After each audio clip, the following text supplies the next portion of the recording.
welcome back to my channel. As you can see from the title of the video, I will be going ahead and read the assumptions that people have of me when they first met and or saw me.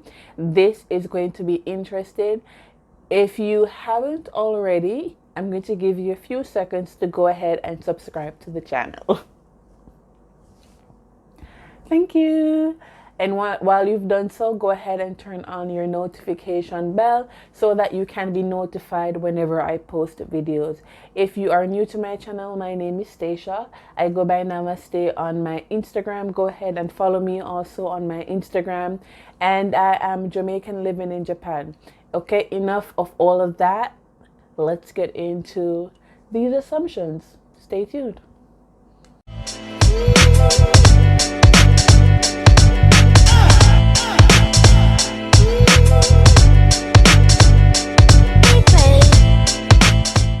As usual, for these kind of videos, I have my handy dandy book, which I have used to written down some of the assumptions that I have taken off my Instagram when I asked earlier this month some of the assumptions that people had of me. So let's begin. Are you ready? Let's go. So the first one says, you look single. Do I look single? Comment below and tell me if you think I'm single or taken. What does a single person even look like? What does that mean? You look single. What does that mean? So I don't know how to even answer that. Do I look single? I don't know if I look single. Do I look single or taken? I don't know. You tell me. Okay, so the second one says, you look like that you were a model. Why, thank you. You know what? For those who don't know, I am 5'11", and I've said this so many times, so by now everyone should know my height. I get a lot, even as a young lady growing up, I would get a lot of, are you a model? Why aren't you a model? My co-workers and students back home in Jamaica used to say the same thing. And even here, being a teacher in Japan, I'm frequently asked by my students. The other day, in fact, they asked me if I was a H&M model. I'm not. And they asked if I've ever modeled before. So that's a common assumption that people make. Also, the fact that people assume based on my style and the way I dress and my Instagram that I've either been a model or I am a model. And if neither of the two are or have been true, they are always encouraging me to be a model. Here's the thing though, it's not that I don't want to be a model, it's just that I understand that it might require things of me, and it's not that I'm not a disciplined person, but I like food. I'm sorry, I like food. I can't help it. I do. It's not an unhealthy relationship with food, but food, girl, food is nice. Food nice. You don't like food? Me like food. If you like food, raise your hand. I've been working out and I've been readjusting myself to the diet that I had in Jamaica with a few modifications, of course. So I don't know. I'm not going to say no because I love taking pictures, but we'll see what the future holds. Okay, the third thing is you look like a moody person. Who isn't a moody person? I guess when you say a moody person, the implication is that you're constantly in a mood or you're constantly changing moods.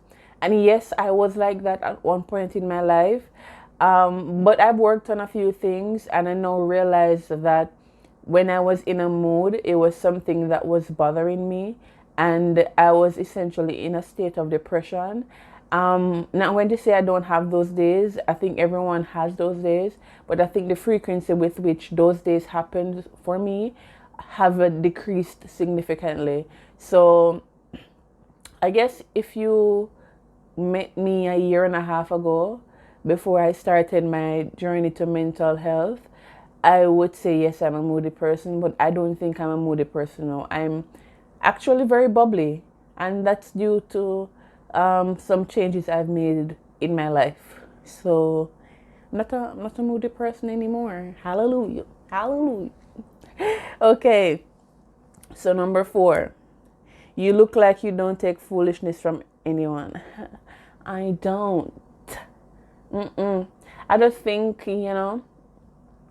at certain point in your life, you know who you are, you know what you're about, you have your core values, you understand how you want to move in this life, in this realm, and you just aren't willing to accept the BS from anyone else. You just have a low level of tolerance, and I think that's not something that's bad. Knowing who you are, staying true to who you are, and a lack of willingness to engage or to facilitate anything beneath what you think you deserve, or anything beneath what it should actually be. So no, I don't take the foolishness, and it's so bad that I'm not afraid to block and delete anyone in a heartbeat. Bye bye. I don't, it's just how I am, guys. Can't help it. Really can't help it. Number 5, you miss me and you're pretending like you don't. Do I miss you though? That's the question. Number 6, that you have a naughty side.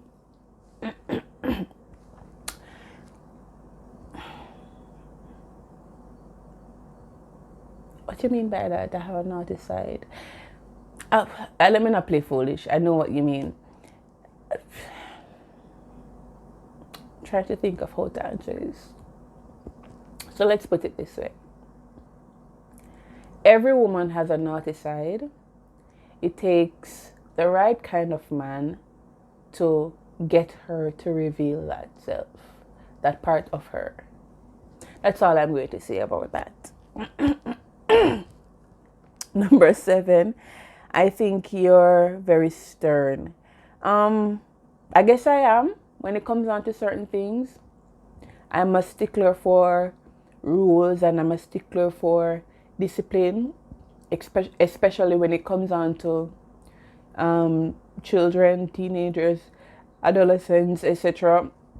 I'm a firm believer in setting rules and boundaries, and expecting that those rules and boundaries will be abided by, people will obey them, and that they will be respected, because rules are there for a reason. And if there is any reason why you think you should deviate from that, especially if it's a rule that's meant to protect you, then I have a problem with that. So I can be stern.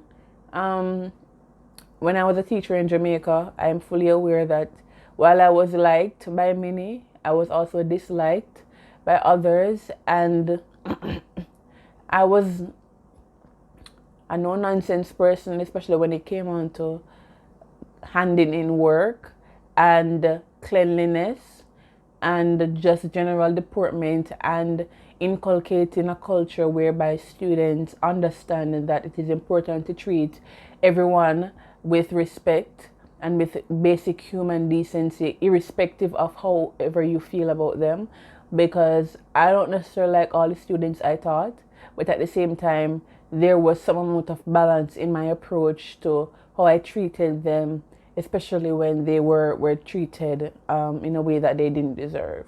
So yes, I can be stern.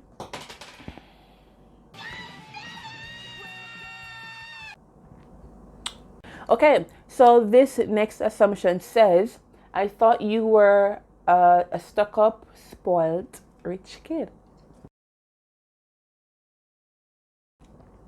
And when I first saw this, I don't know if I wanted to feel offended or to laugh. I was very ambivalent about how I should react to that. But here's my reaction now that I've thought about it. I can understand why people would think that I'm stuck up, because when you first meet me, I probably have a resting bee face, right? I'm probably not socializing with persons. I'm probably in the farthest corner of the room. I'm probably in the loneliest section of the room. So I can understand that, but I don't know if I would call it stuck up. It's just that I have serious social problems sometimes, working on it, whereby I don't know, I feel like I have social anxiety. So when it's time for me to open up, there was, or is to a smaller extent now, a level of insecurity that I felt when I was in a room. So I know who this person is. So when I first got around the group, or the persons, it was more of me being quiet in order to understand the persons with whom I'm seated around, in order to understand how I go about interacting with them. I am the furthest thing from being spoiled or being rich. But I get that a lot. The rich part, people often assume that I am well off, either by the way I speak and or the way I carry myself. I just like dress in a particular way and I speak a particular way, but that doesn't mean that I'm rich, nor does it mean that I'm spoiled. I like nice things. I'm not going to apologize for that. But I didn't grow up rich by any means necessary.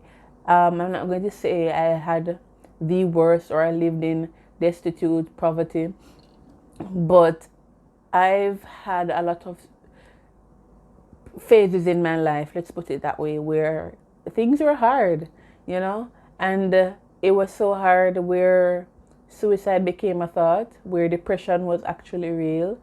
And if it weren't for my fortitude and my resilience and my mental state, which is amazing how I was going through all of that turmoil, but I still had a mind that was persistent and determined to be better than my past, financially and even spiritually and mentally. So I'm not rich. 9. Thought you and the ex were a thing. No, we were not. A lot of persons thought that we were, but we were and are and will continue to remain friends until something changes. And whatever changes, I don't think that that friendship will evolve from anything more, or it evolve into an intimate thing. So no girl, no girl. Guys, thank you so much for watching. If you've made it this far into the video, thank you for watching and staying the course. For those who have been subscribed and have been watching, thank you so much. For those who have been liking, commenting, sharing, and who have been giving me positive feedback through Instagram, Facebook, WhatsApp, wherever, thank you so much. I appreciate it. There has been, I can never ever speak, there has been a lot of support. I'm also cognizant that the support could be better. Irrespective of that fact, I don't want to ignore the persons who have been making the time to watch my videos, to share, to comment, and to like, and to offer areas in which I can improve upon. So thank you so much for that. I am appreciative, if I haven't said so already. So thank you so much, and I look forward to seeing you in the next video. Go ahead and leave your recommendations on what you want to see next, and I'll definitely go ahead and read and consider your comments. Thank you so much, and God bless.